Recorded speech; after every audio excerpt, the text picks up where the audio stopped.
Hello mga ka-idol, ngayong araw nga niyaya ko yung alaga kong gumala dahil nga napakatagal niya nang nag-stay sa bahay. Namili muna nga kami bago nga kami pumunta dito sa Victoria Park. Binili niya muna lahat ng gusto niya at binili niya na rin lahat ng gusto ko. O diba? Dahil nga hindi pa siya kumakain ng tanghalian, bumili na rin kami ng pang-snack namin at dito nga kami kumain sa Victoria Park. Hindi nga pala siya kumakain pag lumalabas kami dahil nga may problema siya sa colon. Ang colon niya ay wala ng garter. Kumbaga kapag kumain siya, anytime pwede nang lumabas na hindi niya mararamdaman. Dahil nga ayaw niya ako mahirapan pag lumalabas kami at syempre kapag siya inabot sa labas o diba hindi namin alam kung saan toilet kami pupunta. Siyempre, pagdating namin dito sa Victoria Park, ay nag-picture-picture na rin kami para remembrance naming dalawa. O, diba? So, tuwan-tuwa siya at sinend ko yan sa mga amo ko at tuwan-tuwa naman dahil nga nakalabas na ang kanilang kapatid.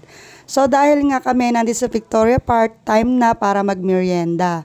Habang nagmimerienda nga kami, dito kami nagkwentuhan ng medyo matagal at medyo seryoso. So, tinanong niya ako about sa aking bakasyon at kung magkano yung nagastos ko at kung saan-saan nga kami nagpunta at kamusta ng pamilya ko at mga anak ko. Ang alaga ko ay para ko ng pamilya. So, masyado siyang matanong. Lahat ay tinatanong niya, maliban sa love life. Kasi alam niya talaga na hindi ako mahilig mag-boyfriend. So, ayun. Ang dami-dami niyang tinanong at sinabi ko nga sa kanya lahat at sabi niya ba naman sa akin, wag na raw akong uuwi next time dahil napakalaki daw ng gastos ko sa Pilipinas. Bakit daw sa Pilipinas? Ang laki-laki daw ng gastos at ang mahal-mahal daw ng bilihin. Bakit daw ganun ang sweldo napakaliit? Ang sabi ko nga ay hindi ko naman din alam.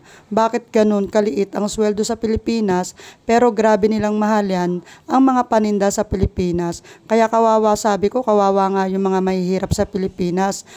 Talagang magtitiis sa itlog, lakami at sardinas. Sabi ko nga kahit ang sardinas ay napakamahal sa Pilipinas, kahit ako ay ayoko na rin bumili ng sardinas.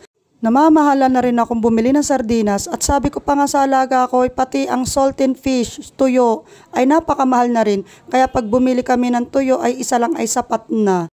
Sabi nga ng alaga ko, kaya pala ganyan ang katawan mo, bigla kang namayat. Alahoy, namayat pa raw ako neto. Tuwan-tuwa naman ako nung sinabihan akong namayat ako. Sabi ko, oo, namayat ako, kutse, kasi wala naman makain doon. Ang mahal-mahal ng bilihin, nagtitipid ako. Sabi niya sa akin, huwag ka nang uuwi doon kasi nagugutom ka, dito ka na lang sa akin, hindi ka magugutom. Lahat ng gusto mo, bibilihin natin. Ay, alahoy, ganun talaga ang alaga ko kung gaano ako kamahal. Sabi ko nga kung pwede na lang talagang hindi na ako umuwi ng Pilipinas ay hindi na ako uuwi. Ang sabi nga sa akin ng alaga ko, pwede naman. Dahil pwede naman dito magbakasyon ang mga anak mo. At siya na rin daw bahala sa lahat ng gastos. Wag lang daw akong umuwi at mga anak ko na lang daw ang pumunta dito. Uy, di ba? Ang saya. So hindi na ako uuwi sa next time. Baka ang mga anak ko na lang ang pumunta dito. Ang bait, di ba? Sana matuloy. O hanggang dito na lang. See you to next video.